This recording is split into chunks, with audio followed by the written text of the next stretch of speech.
What's up, everybody? Welcome to Podcast Now. I'm Alex, and in this video, I want to talk about the early review that went up on Marvel Spider-Man 2. So here's what we're going to do. We're going to talk about it, but a few things we need to, know before I talk about it. Number one, I didn't actually watch it myself. I was busy, and I couldn't literally catch it when the video went up. From what I understand, the video was up for at least like 3, maybe even 4 or 5 hours. So it was actually up for a very good amount of time. It comes from the entity, if you want to call them a site or journalists, whatever you want to say, Game Explain. A lot of people don't like them from at least what I'm seeing. They've always kind of been not liked from people, at least from what some people are saying. That's fine. You can think about the IGNs and Kotakus of the world. You can think about them however you want. You know that I personally don't like almost any game journalist site. So you have that. Also, you might say, okay, well, the first thing you think of is, well, what's the score? What'd they give it as a score? This is actually an example of a site that doesn't do scores. So they say like love, like, great, excellent, like those kind of words, which I will say I'm actually a fan of because I do the same thing. I don't give scores either. So that's just something to kind of let you guys know ahead of time. There is no score here. I didn't see it. I'm going purely based off of what people said was in it. And it's not going to be too specific. So if you're scared of like spoilers and stuff, don't be afraid. I will say just one thing. In terms of spoilers that we didn't actually see, from what I understand, there's a boss fight in the video and the review that we haven't seen yet. I'm going to guess it's Wraith. That's literally a guess. I have no idea because I didn't see it. I'm going to guess it's Wraith because I feel like fighting Wraith is something that you'd be probably allowed to show in a review, but it's not super, unless it's Venom, like unless it's something absolutely insane, right? But I feel like it would kind of be a tier below that where it's not, it is a spoiler, but it's not the biggest spoiler. I would say it's Wraith. And they also say that there's an enemy type that's in the review that we haven't seen yet either. I don't know, like Wraith's goons. I don't know if they're connected to each other or if they're separate from each other, but boss fight, I'm going to guess it's Wraith. We will see. Like, we'll find out on Monday because they'll re-put up the video, right? It's just that this was early. Okay, then in terms of what they said about this. So a few things that stand out to me reading what others said, they said in the video. Number one, fast travel is insane. Fast travel is literally insane. So that's exciting. I'll be honest, fast travel is not something I think about almost at all when it comes to leading into Spider-Man 2. I've made all these theory videos, Harry, MJ, Black Cat, Wraith, all this stuff. Fast travel has never been a thing that's crossed my mind. I expect it to be good. I expect it to work. There's not even too much I expect from fast travel other than, I guess we know the power of the PS5.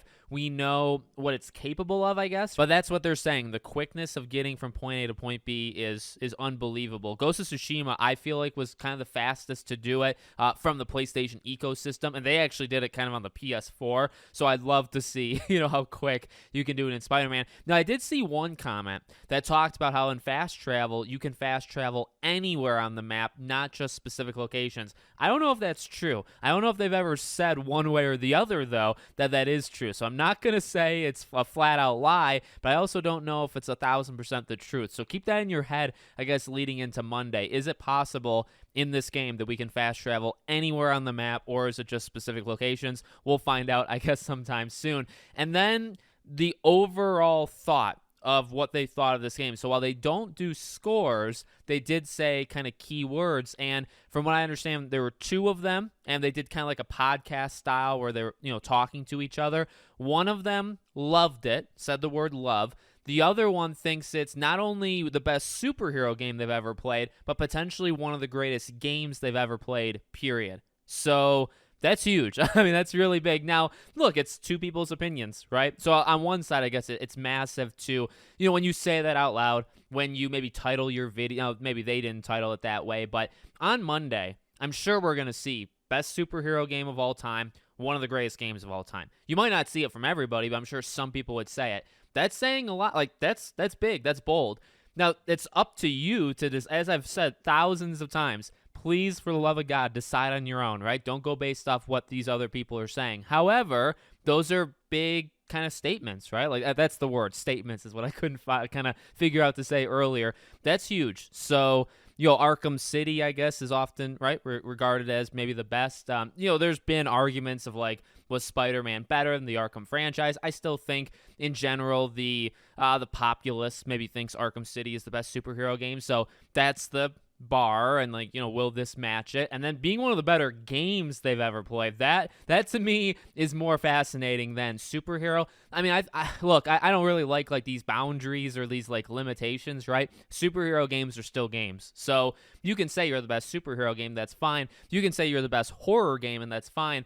And that's important, I guess, in some degree, but like, what about gaming in general, right? Beyond just genres, how are you stacked up, I guess, against everything? And it's harder to compare when you do that, when you leave your genre. I guess that's why people do it, but it's pretty interesting to hear not just the best superhero game, which has a limitation, but then, when you go outside of superhero games, one of the best games, which by the way, and we've said this before, that tells me the story kind of has to land, at least to them. At least to them, I think I would read into it to say the story hit. Because if the story of this game is not incredible, I don't see how this game, I'm sure it's going to be fun without having played it myself, right? And I guess there's only so much you can say without having played it while these people legitimately are playing it. It could be so like unbelievably fun that you just say it, right? Like it's the best game of all time. But I feel like if the story is like average or it's fine and everything else is great, I don't see how that becomes one of the best games of all time. I think to say that out loud,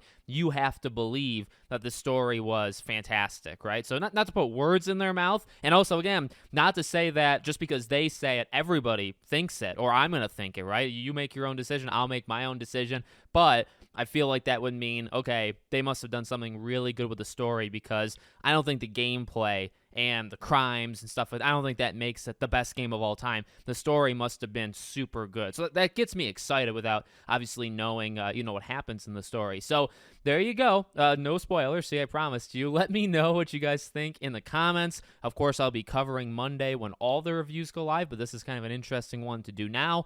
Make sure, as always, you're subscribed to the channel, bell icon turned on, and I hope to see you all on the next one.